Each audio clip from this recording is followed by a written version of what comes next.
Hello. Now, my name is Lance, and I'm with Street Bishops. You can find us at streetbishops.com.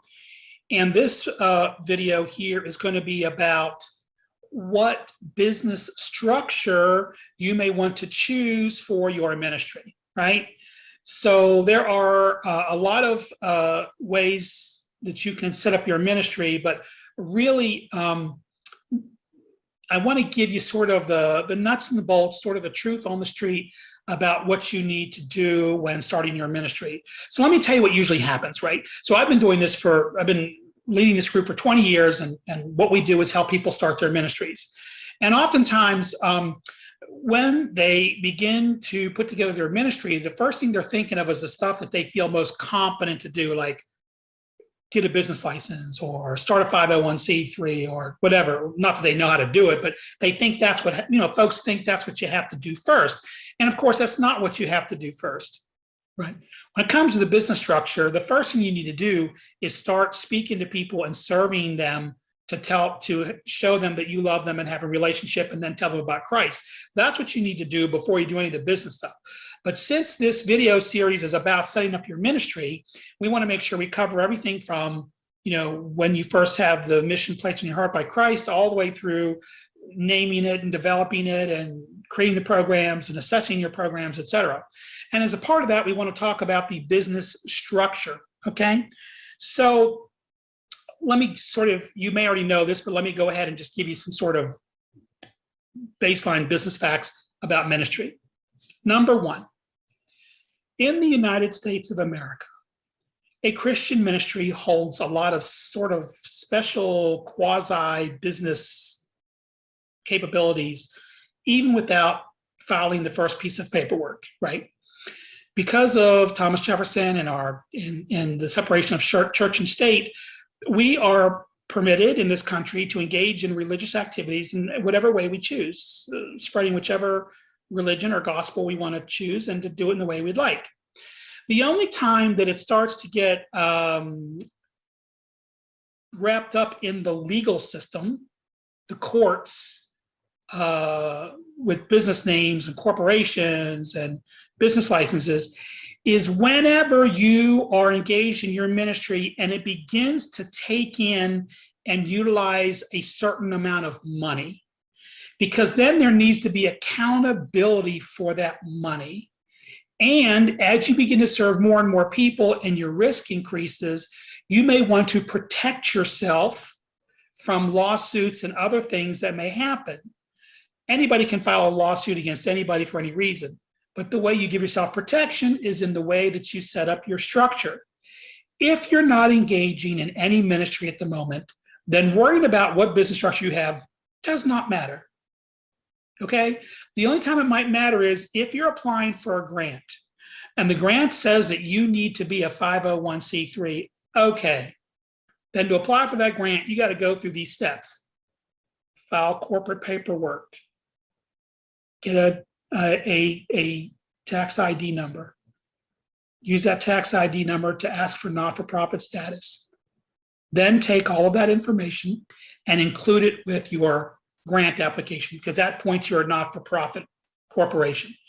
The only difference between an IRS designated not-for-profit charity, 501c3, and a regular corporation is that 501c3s have special tax treatment for revenue, which means that when cash comes in the door, it's not taxed as revenue unless you're running your ministry as a business. Then you can get caught up in that. That's what happened with CBN and their big convention center. At one point, finally, the IRS said, "Hey, there's millions of dollars coming in. You need to start paying taxes on some of this because you're running a business. You're not just preaching the gospel." Okay. But in the case of someone with the situation that we're in, especially if you're watching this video, you're not in that position yet, right? So I want you to know that you can what's going to help you the most is if you just sit down and write out a formal document called bylaws. And those bylaws say who you are, what you're doing, and how you're going to do it. And that gives you your first level of cover because it means you're operating under some rules as a Christian ministry. It's just a document, nothing fancy. I mean, super simple, doesn't have to be legalistic. And then that document of just your bylaws talks about how your organization is going to operate.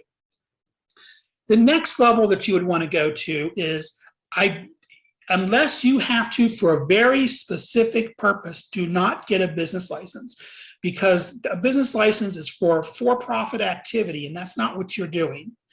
If you feel like you need some business paperwork, then go ahead and file with your state corporation commission a not-for-profit corporate listing. Okay, file for a corporate charter as a not-for-profit. Now, when you file it as a not-for-profit, that doesn't make you, well, you're not-for-profit just because you're saying you're a Christian ministry. You're looked at as a not-for-profit unless you're taking money from your ministry and you're making your house payment with it. If your money's going back into your ministry, as long as, then there's no problem. You don't need anything. You can take that money, spend it on more ministry activity, keep your receipts. If anybody asks, here's our corporate bylaws, and here's the receipts of what we've been doing. This is what we are. We're a church. We're a Christian ministry church. So this is what we're doing. No one's going to question that. And if they do, you've got everything there in front of you. But if you want a structure to start to protect yourself, you can file that corporate charter with special language that says that this corporation is not benefiting any one person. Now, that does not make you a not-for-profit, just that piece of paper. You take that piece of paper, get your EIN number, and then you file your not-for-profit online with the IRS, then you're a not-for-profit. Because the only difference between a for-profit corporation and a not-for-profit is that a not-for-profit corporation does not benefit any one person. There's no stockholders. That doesn't mean you can't take a paycheck. You can do that. That doesn't mean you can't pay yourself or pay other people for services. You can do that. But nobody owns your ministry. Nobody owns the not-for-profit. You control it because you're the executive director or the president, but you don't own it, because when you filed the corporate paper, when IBM files its corporate paperwork, it says we're going to have 100 million shares and we're going to sell those shares. When you file a not-for-profit corporation, you say, I want to create a corporation like IBM did, but we have no shareholders. We have 0 shareholders. It is run by a board of directors. It does not have, nobody owns it. It owns itself, and it's technically owned by the community, okay? So if you feel like you need to file something, file the corporate paperwork, to get the EIN, and then file the 501c3. We can help you with all of that. We can definitely help you with all of that. The cost of doing that, just the fees alone, is about $500. By the time you pay your corporate charter and get your EIN, and get some books set up, and do your 501c3, which is like $375, that's about a $500 investment. But you can get your ministry up and running. You can do all the things we talk about in these videos. You can do all the things I'm talking about without having a 501c3 or any of that, because you're going to be looked upon as that. And I say the only time you need to be concerned with doing something more formal in terms of your business structure is going to be if you are taking in $25,000 or more in cash a year. If you're taking in from the outside, not money you put in of your own, if you're taking in more than $25,000 a year, then I say go ahead, file the paperwork, get the EIN, get the 501c3, and get yourself buttoned up as a nice not-for-profit. Now, as a not-for-profit, you got to do things like keep minutes and do certain paperwork and do annual filings and the IRS and stuff you got to do. It gets a little more complicated. But that's what you want to do next. Now, in certain jurisdictions, if you want to rent a building, you have to have, the building owner will say, you have to have a business license or you cannot rent from me. In that case, go down, get the business license in the name of the corporation, but then you got to do these tax filings because your money is not for profit, and the people at the courthouse hopefully will help you do that. But you don't need a business license. If you want something, get the corporate shelter, which also helps protect you from some liability, not all, but some liability. Otherwise, just operate, do your bylaws, create your bylaws, okay, write those, who we are, what we do, why we're doing it for Jesus, with your name and all that. keep your receipts. And if you go over $25,000 of outside money, not donations of goods, outside money, then you'll want to go ahead and get your corporation, your 501c3. You can also, if the donation, I think, is less than $2,500, you may want to check with your accountant or the IRS, because I don't remember what it is. It used to be $500, but I think it's $2,500 now. If the gift is less than $2,500, you can give them a tax receipt that they gave the donation, and they'll be able to file that on their taxes. They only need 501c3 evidence from a 501c3 organization if it's more than 2,500. I believe that's the case. You'll want to check that. So people get more involved in this than they need to. I say get your ministry going, start ministering to people, provide your service, and if you don't need all that paperwork at first, don't do it. Just have your bylaws written up. If you have any questions, give me a call. You can find me at streetbishops.com. The phone number's on the website, and you can be in touch with me. We can do a Zoom call about this, but I'm here to help you develop your ministry, and this video series is one way to do it. So that's what I have to say about business structures, okay? So I want to thank you for coming by and watching this video today.